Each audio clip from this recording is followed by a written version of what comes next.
समुद्र का रहस्य। एक समय की बात है कि पुराने जमाने में नवगाड़ के इसी शहर में वहाँ एक नौजवान रहता था। तुम्हारी तरह ही वो भी एक लड़का था। उसका नाम क्या था? उसका नाम था ज़ेंको और वो इसी समुद्र तट पर घूमा करता था पूरा दिन अपनी गिटार बजाते हुए। ज़ेंको बहुत गरीब था। उसके पास एक दमड़ी भी नहीं थी, सिवाय उसके जो लोग उसे देते थे जब वो गिटार बजाता उनके नाचने के लिए। बड़ा होकर ज़ेंको एक बहुत ही गठीला और खूबसूरत लड़का बना, पर उसने कभी किसी नौजवान लड़की के साथ नाचने की हिम्मत नहीं की, क्योंकि उसके पास बाद में शादी करने के लिए कोई पैसा नहीं था या उन्हें डिनर के लिए बाहर ले जाने के लिए। ज़ेंको अपनी गिटार के साथ अकेला रहता और आधी डबल रोटी से ही गुजारा करता, जब उसे पूरी डबल रोटी ना मिलती। कई बार बस वो होता, उसकी गिटार और समुद्र होता। ज़ेंको को समुद्र से प्यार था। एक बार ऐसा हुआ कि एक शाम कुछ मछुआरों ने उससे कहा कि समुद्र तट पर उनके जालों की रखवाली करे, जब वो अपनी मछली बेचने के लिए नवगाड़ के चौराहे पर जाएं। ज़ेंको तट पर एक पत्थर पर बैठा रहता, अपनी गिटार बजाता और गाना गाता। मैं गाता हूँ तेरे लिए सुंदर सागर, जब मैं तुम्हारी लहरों को देखता हूँ, मुझे देखकर लहरें हाथ हिलाती हैं, अच्छा महसूस होता है तुम मेरे साथ हो। और जब वो गा रहा था, उसने देखा कि समुद्र में एक भंवर पड़ रहा है और उससे निकला एक बड़े शख्स का सिर, जिसके नीले बाल थे और सिर पर सोने का ताज। वो जानता था कि वो बड़ा सा आदमी समुद्र का राजा है। उससे छोटी छोटी लहरें निकलकर सब दिशाओं में भाग रही थी। जब वो चलकर पानी से बाहर आया, नवगाड़ के ज़ेंको, तुमने बहुत दिनों तक समुद्र के तट पर गिटार बजाई और गाया है। मेरी बेटियां तुमसे बहुत प्यार करती हैं और इससे मुझे भी बहुत खुशी है। एक जाल पानी में फेंको और ये सागर गाने के लिए तुम्हें कीमत अदा करेगा, और यदि तुम्हें इस कीमत से संतुष्टि हुई तो तुम्हें नीचे आकर हमारे लिए सागर के हरे महल में गिटार बजाना होगा। ये कहकर ही समुद्र का राजा वापस समुद्र में चला गया। लहरों ने दहाड़ते हुए उसे ढांप दिया। खैर, इसे आजमाने में कोई हर्ज तो नहीं। उसने एक जाल वहां समुद्र में फेंका और फिर उसे खींचकर बाहर निकालने लगा उस चांदी जैसे चमकते पानी से। आसानी से रस्सियां निकल आईं और जाल भी, और वो चांदनी भी चमचमा और दमक रही थी। जाल में तो कुछ भी नहीं था, और जैसे ही अंतिम जाल तट पर आ रहा था, उसने देखी एक चीज जो चौरस और काली थी। उसने उसे खींचकर बाहर निकाला और पाया कि वो एक संदूक था। उसने वो संदूक खोला और वो भरा था बेशकीमती पत्थरों से, हरे, लाल, सुनहरे, जो चांद की चांदनी में दमक रहे थे। उसने बस संदूक लिया और उसे सुरक्षित स्थान पर रख दिया। पूरी रात वो बैठा रहा और उसने जालों की रखवाली की।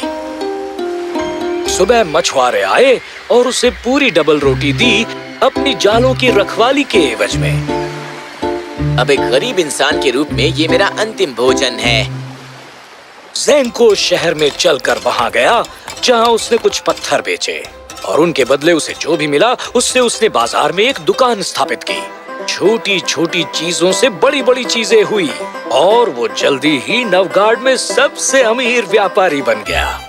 और अब शहर में हर लड़की ज़ेंको की तरफ प्यार से देखती। और अपनी खुशकिस्मती के बावजूद ज़ेंको नहीं बदला। बालकाव समुद्र के लिए उसका प्रेम अपरिवर्तित रहा। हर दिन वो अपनी गिटार ले जाता और सागर तट पर उसे बजाता और गाता। इस सारे नवगाड़ में समुद्र की तरह खूबसूरत कोई भी लड़की नहीं है। उसने अपनी जेब से एक खूबसूरत हार निकाला और समुद्र में फेंक दिया। ये उस सागर के लिए एक छोटा सा तोहफा था जिससे वो इतना प्रेम करता था। एक दिन जब वो कैस्पियन सागर पर एक जहाज में जा रहा था, तो वहां अचानक एक तूफान आया। ऐसा लगता है अब हम नहीं बचेंगे। नाविक जो कुछ भी उन्हें मिला उसे पकड़ रहे थे और थर-थर कांप रहे थे। हालांकि ज़ेंको शांत था। मुझे अब याद आ रहा है एक पुराना वादा जो मैंने किया था। अब समय आ गया है उसे पूरा करने का। अपने हाथ में गिटार लेकर वो जहाज से कूदा और नीचे कैस्पियन सागर में छलांग लगा दी। लहरें उसके सिर के ऊपर आ गई। फिर अजीब बात है, तूफान थम गया। जहाज सहज ही चलता गया और अंत में अपनी मंजिल पर आ गया। सुरक्षित बंदरगाह में रुका। और ज़ेंको को क्या हुआ? ज़ेंको पानी में नीचे और नीचे और नीचे चला गया। अंत में वो समुद्र के तल पर आ पहुंचता है और वहां समुद्र के तल पर एक महल था जो गुलाबी लकड़ी से बना था। ज़ेंको महल के फाटक से दाखिल हुआ। अंदर वहां एक बहुत बड़ा हॉल था और सागर का राजा उस हॉल में विश्राम कर रहा था और उसके सिर पर उसका ताज था और उसके नीले बाल उसके आसपास पानी में तैर रहे थे। ज़ेंको, तुमने वो लिया जो समुद्र ने तुम्हें दिया, पर तुमने बहुत समय ले लिया सागर के महलों में आकर गाने को। हे महान राजा, क्षमा कीजिए। तो अब गाओ। और ज़ेंको ने अपनी गिटार बजाई और गाने लगा। मैं तुम्हारे लिए गाता हूँ महान राजा, सारा जल और लहरें हैं तुम्हारी। हे महान सागर के राजा, सब कुछ है तुम्हारा, नमक और मछली भी। मैं आपके लिए गाता हूँ और इस सुंदर सागर के लिए। मैंने इसकी लहरें देखी हैं, उसने मुझे हाथ हिलाया। हाँ सुंदर सागर, मैं आपका आभारी हूँ। मैं नाचूंगा। वो एक ऊंचे पेड़ की तरह हॉल में खड़ा हो गया और नाचने लगा। विशाल राजा के नाचने से सागर का तल थरथराने लगा। वो नाचता रहा जब तक कि वो थक न गया और फिर बैठ गया। तुमने बहुत अच्छा बजाया और मुझे आनंद दिया।